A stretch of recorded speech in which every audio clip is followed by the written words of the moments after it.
Japan एक ऐसा देश है जिसके लिए कहा जाता है कि वह दुनिया से 100 साल आगे जी रहा है। उनकी टेक्नोलॉजी का इंडिया कभी भी मुकाबला नहीं कर सकता है। लेकिन ऐसा क्यों? और इतना ही नहीं, जब 19वीं सेंचुरी के टाइम पीरियड में ब्रिटिश एम्पायर दुनिया के हर कोने में अपना पांव जमा चुकी थी। ब्रिटिशर्स ने अपने ट्रेडिंग और मिलिट्री स्ट्रेंथ के बल पर एशिया में काफी देशों को अपने कब्जे में कर लिया था। इंडिया, हांगकांग और चाइना की तरह ही कई और देश ब्रिटिश कॉलोनीज बन चुकी थी। लेकिन आपने कभी सोचा है, जहाँ पर एशिया के अधिकतर कंट्रीज ब्रिटिश कॉलोनीज बन चुकी थी, वहीं पर जापान वर्ल्ड वॉर में ब्रिटिशर्स और वेस्टर्न पावर्स के खिलाफ जंग लड़ रहा था। तो आपने कभी सोचा है जापान क्यों कभी इंडिया की तरह ब्रिटिश कॉलोनीज नहीं बना? तो आज के इस वीडियो में हम इसी बारे में डिस्कस करेंगे कि किसकी वजह से और कैसे जापान ने अपने आप को ब्रिटिश कॉलोनीज बनने से बचाया और आज के दौर में दुनिया से 100 साल आगे निकल गया। तो चलिए बिना टाइम वेस्ट करे वीडियो की शुरुआत करते हैं। जिस तरह से 19वीं सेंचुरी में पूरी दुनिया पर ब्रिटिश कॉलोनीज बनने का थ्रेट चल रहा था, उसी तरह से जापान भी एक थ्रेट फेस कर रहा था कि कहीं वो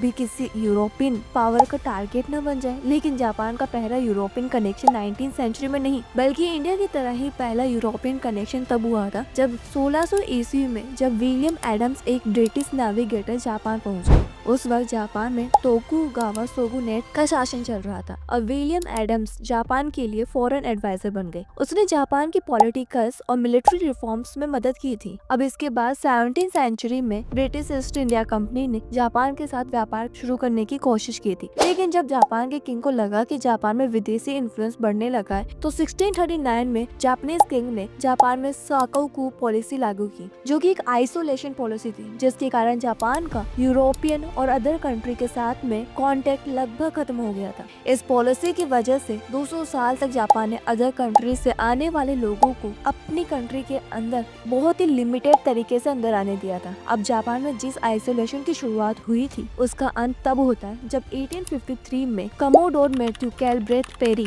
जो एक अमेरिकन नेवी ऑफिसर था, अपने वॉरशिप के साथ जापान पहुंचा और उसने जापान पर अपने पोर्ट्स खोलने का प्रेशर डाला और इतिहास में इस इवेंट को ब्लैक शिप इंसिडेंट के नाम से जाना जाता है। अब 1854 में जापान ने ट्रीटी ऑफ कनागावा साइन की, जो कि उनकी सॉवरेनिटी को कॉम्प्रोमाइज करती थी। और इसके बाद जिस समय भारत में 1857 की क्रांति चल रही थी, उस दौरान 1858 में ब्रिटेन ने भी जापान के साथ treaty of amity and commerce sign की थी। जापान ने अमेरिकन एंड यूरोपियन कंट्री से जो ट्रीटीज साइन की थी, वो सभी ट्रीटीज उनके प्रेशर में आके की थी और इसलिए उनकी ट्रीटी की सभी शर्तें अनइक्वल थी। जैसे ब्रिटिश और वेस्टर्न पावर्स ने एक्स्ट्रा टेरिटोरियल राइट्स मांग लिए थे, जो ब्रिटिश नागरिकों को जापान के कानून से आजाद करते थे। ब्रिटिश ट्रेडर्स को टैक्स फ्री एक्सेस मिला था और साथ ही ब्रिटिश एंड वेस्टर्न पावर्स ने अब जापान की पॉलिटिकल्स और इंटरनल मामलों में इंटरफेयर करना शुरू कर दिया था। इसलिए अब ये ट्रीटीज जापान की पॉलिटिकल और इकोनॉमिक्स ऑटोनॉमी को कमजोर कर रही थी। ब्रिटिश और बाकी वेस्टर्न पावर्स के इंटरफेरेंस के कारण शोगुनाटे का कंट्रोल वीक हो गया। लोगों में डिससैटिस्फैक्शन बढ़ने लगा,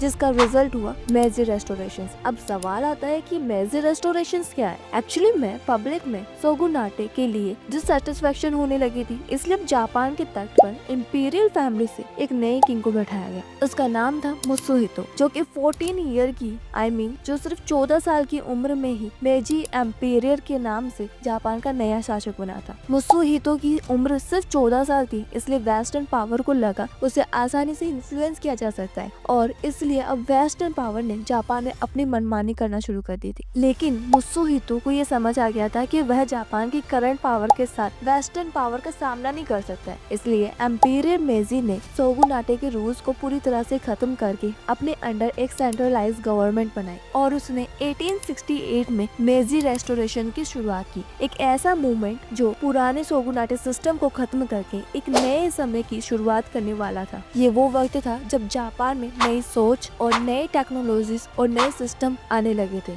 इसलिए उसने जापान में इकोनॉमिक रिफॉर्म्स और इंडस्ट्रियलाइजेशन करना शुरू कर दिया। एम्पायर मेजी के समय में जापान ने अपने इकोनॉमी को मॉडर्नाइज करने के लिए कई कदम उठाए।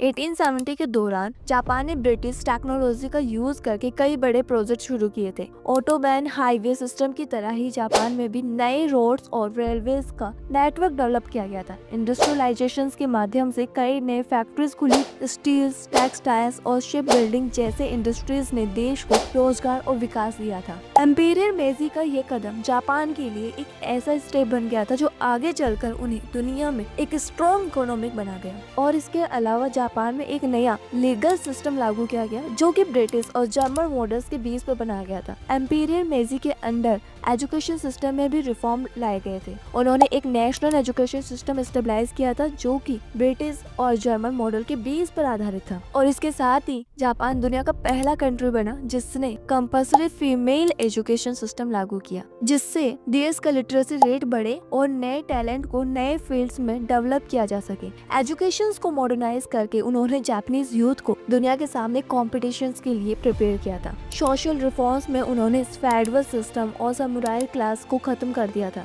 ये वो समय था जब एक नए जापान का निर्माण हो रहा था, एक ऐसा जापान जो सभी के लिए बराबर था और समानता को महत्व देता था। मेजी एरा में वेस्टर्न इन्फ्लुएंस तो बढ़ा, लेकिन जापानीज कल्चर्स को अपने रूट से भी जोड़े रखा था। फैशन, आर्ट और लिटरेचर में वेस्टर्न आइडियाज आए, लेकिन वो यूनिकली जापानीज एसेंस के साथ इंटीग्रेट किए गए। ट्रेडिशनल वैल्यूज और मॉडर्न थॉट्स का ये मिक्स उनकी कल्चरल पॉलिसीज में दिखाई देता है। एम्पीरियल मेजी के टाइम पर जापान की मिलिट्री को भी रिफॉर्म किया गया था। उन्होंने कंपल्सरी मिलिट्री सर्विस शुरू की थी, जिससे आम नागरिक भी अपने देश की रक्षा में पार्टिसिपेट कर सकते थे। इसके अलावा ब्रिटिश रॉयल नेवी का मॉडल अडॉप्ट किया गया था और अपनी आर्मी को पर्शियन आर्मी के स्ट्रक्चर पर ट्रेन किया गया था। वेस्टर्न ट्रेनिंग और नए वेपन्स को अपनाकर जापानीज मिलिट्री और स्ट्रॉन्ग बन गई थी। 1890s तक जापान की मिलिट्री एक फॉर्मिडेबल फोर्स बन चुकी थी और इसका असर तब दिखा जब 1894 में जापान ने अपने नेबर चाइना के साथ फर्स्ट सीनो जापानीज वॉर में विक्ट्री हासिल की और ताइवान को अपने कब्जे में कर लिया था। अब इसके बाद 1899 तक जापान ने अपने डिप्लोमेटिक एफर्ट्स के जरिए ब्रिटिश और वेस्टर्न पावर के साथ अनेक वर्ल्ड ट्रीटीज को खत्म कर दिया। अब जापान एक सॉवेरियन और इंडिपेंडेंट देश बन चुका था, जिसके पास अपनी मिलिट्री,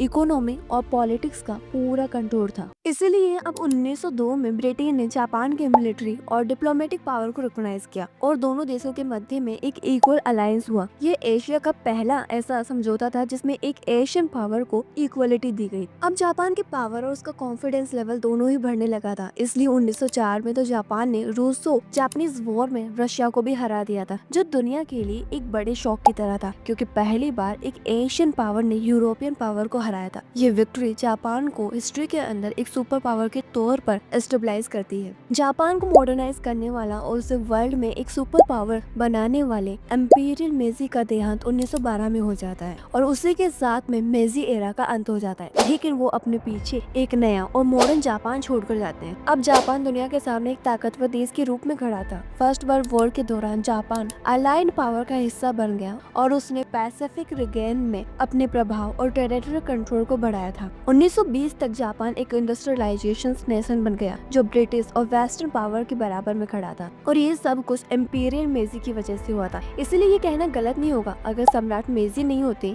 एम्पीरियल मेजी नहीं होता, तो शायद जापान भी 19th सेंचुरी में इंडिया की तरह ही अपनी आजादी के लिए लड़ रहा होता। और कंक्लूजन के तौर पर मैं यही कह सकती हूँ कि एम्पीरियल मेजी ने आज के मॉडर्न जापान की नींव रखी थी। उन्होंने ना सिर्फ जापान को बदला बल्कि पूरी दुनिया में एक मिसाल भी दी कि कैसे एक देश अगर अपनी सोच को बदले तो वो अपने सपनों को पूरा कर सकता है। और आखिर में अगर आपको ये वीडियो पसंद आई हो तो कमेंट सेक्शन में कमेंट करके बताना कि आप इस वीडियो के बारे में क्या सोचते हैं। और हाँ, वीडियो को लाइक करना, चैनल को सब्सक्राइब करना बिल्कुल भी ना भूलें।